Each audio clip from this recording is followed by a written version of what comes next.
discussion section. Discussion section is said to be the most difficult part of a paper to write. Why?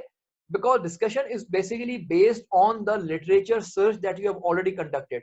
And I just told you that in case of a research thesis or a research dissertation, literature search is a separate section. But in case of a research article, that literature review or literature section is actually amalgamated, or it is combined with the discussion one.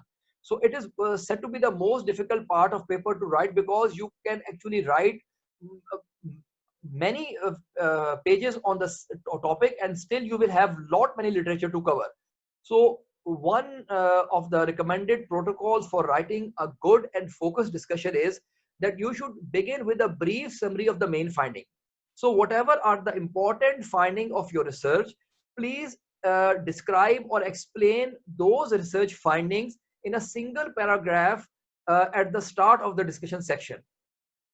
Please remember, I'm not saying that you simply reproduce all the results. I'm only saying that you briefly summarize or you briefly mention the important results of your study, the highlights of your study in the first paragraph of the discussion. And what you should do is that one by one, start writing on each of the aspects in single short paragraphs. It will keep you focused. Otherwise, there is no end to discussion. You can actually write 50 pages on the discussion, and there will be still a lot more that can be said. So it's important that you identify the highlights or important result of your study. You summarize them in the first paragraph of the discussion, and then you start discussing each of the point in single paragraphs. And I mean, again, not a hard and fast rule, but just a matter of general principle. Your discussion should not exceed half the length of the whole thesis or article, because remember, you have other sections to write, for example, introduction, material and method, and result as well. And the last and important thing to understand in case of a discussion for a research article or a thesis is that at the end of the discussion, this discussion should clearly answer the question or the hypothesis that you raised in the introduction. Now, this discussion actually links back to the introduction part. That discussion should clearly explain that what was the question that you are asking, whether it is making any sense, and whether your hypothesis was correct or incorrect. So all of these things should be mentioned in the discussion. Now, how to write? Just to keep it simple and to keep yourself focused, you can write by doing this, that once you do a literature search, obviously you will find certain similarities with your own data, and you would find certain differences with the previously published data. So you start discussing that what are the possible reasons for similarities and what are the possible reasons for the differences that you have discovered in your research. So there's a possibility that, technique A works, the literature says technique A works very good in disease B. But once you do the same research in your part of the world, your results are totally different. Now, there can be so many different explanations for that, and that all should come in your discussion section. Now, that explanation could be because of our social cultural background, because of the quality of care being provided, because of the lack of transport the patient have to face, because of the pharmacogenetics, or because of the economic hardship that our patient face. So you can always give many explanation for the differences or similarities, and all of them should come in the discussion section. Then obviously, whenever you have some finding, you have to give a food for thought. And it is very important in case of dissertation that you have to explain clearly that what is the possible use or the possible role of your finding in healthcare, in public policy, and even in medical healthcare industry.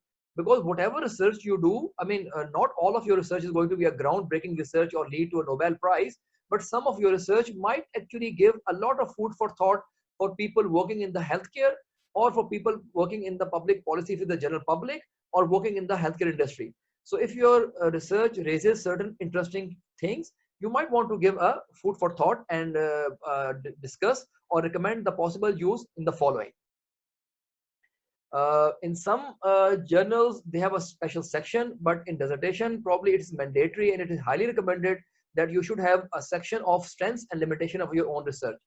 So the strengths could be, number one, superior method, extensive data collection, And this is again a highlight of doing research in developing countries like Pakistan, because in this part of the world, people still respect the healthcare professionals very much. And if you approach them for enrollment in a research program or a research, they would, most of them would happily agree to participate in your research.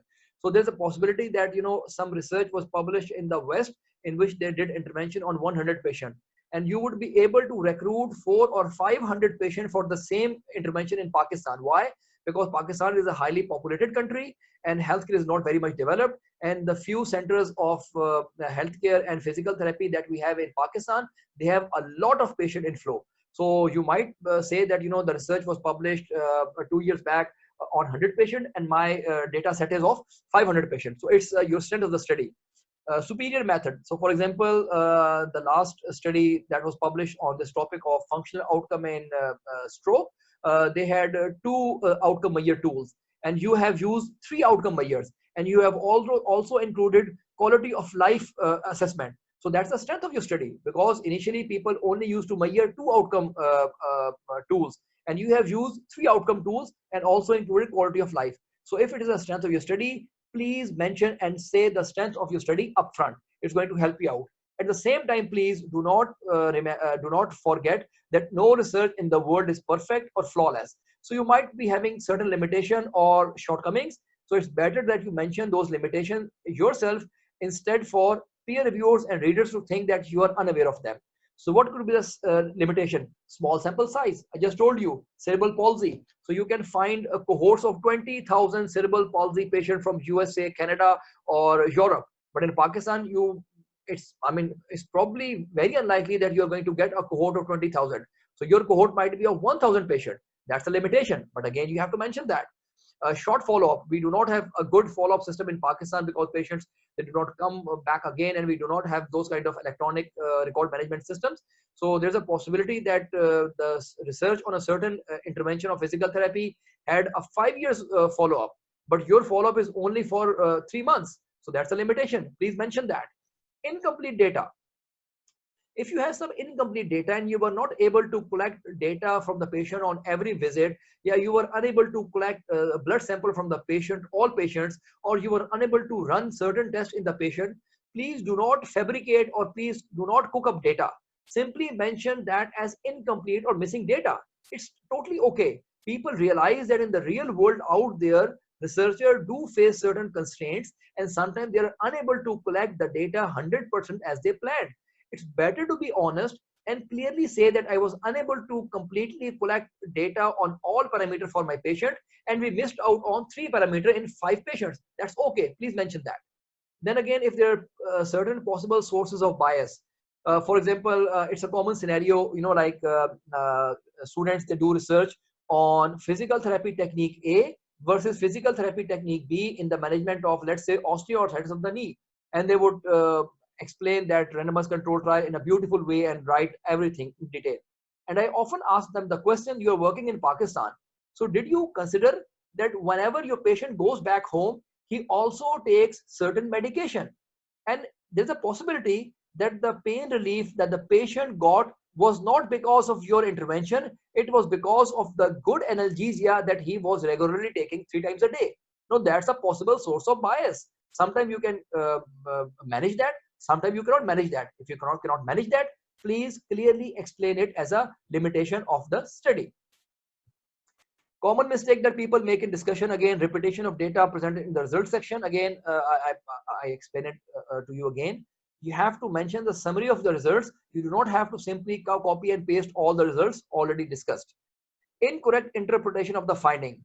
सवाल जवाब और गंदम सवाल नहीं, क्या कहना, सवाल गंदम और जवाब चना के the aim and objective of the study were something different, and you start discussing something else. The aim and objective was to describe the epidemiology or clinical pattern of a disability, and you start describing the intervention for the management of that disability in the discussion. So this is not acceptable. Irrelevant and faulty discussion point. Again, you do not focus on the issue at hand, and you simply try to fill in the blank by putting in faulty points and irrelevant points. Failure to identify any weakness. This is the best study of its kind, the first study of its kind, the largest study of its kind. So ऐसी बातें मत कीजिए. हर study में कोई ना कोई limitations और drawbacks होते हैं, उन्हें क्लियरली मेंशन कर दें, कोई इशू नहीं होता. Omission of key and relevant references. I again gave you an example. If you're writing an article on, let's say, genetics, so probably it's not a good idea to omit the classical article on helical structure of DNA by Watson and Crick that was published in 1950.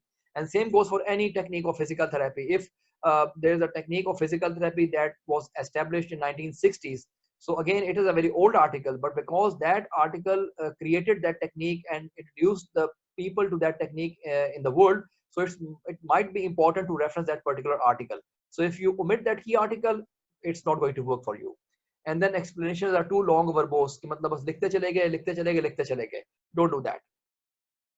And again, the conclusion are not supported by the finding. और ये भी बहुत लोग गलती करते हैं कि the article is focusing on one aspect और वो conclusion अपनी मर्जी की लिखना शुरू कर देते हैं. Do not do that.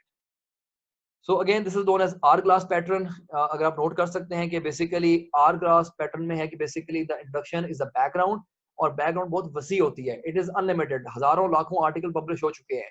It all depends on you what article you're going to choose after your literature search to quote and cite in the introduction. Now, the introduction ends up in the question, hypothesis, or aim and objective of the study. The method, material, and result are very fine and brief part of the whole article, but they are the most crucial or critical part of the article that holds the whole article together, just like this hourglass. Then discussion में वो पहला आपने paragraph क्या लिखना है? What were the finding? A summary of your important finding, the summary of your important results, and then उसके बाद जो मर्जी आप लिखो, it's a whole see in front of you. How does it relate to other studies? What are the similarities? What are the differences? And then you start explaining your limitation and strength and stuff like that. So this is how you write a research article or a research dissertation.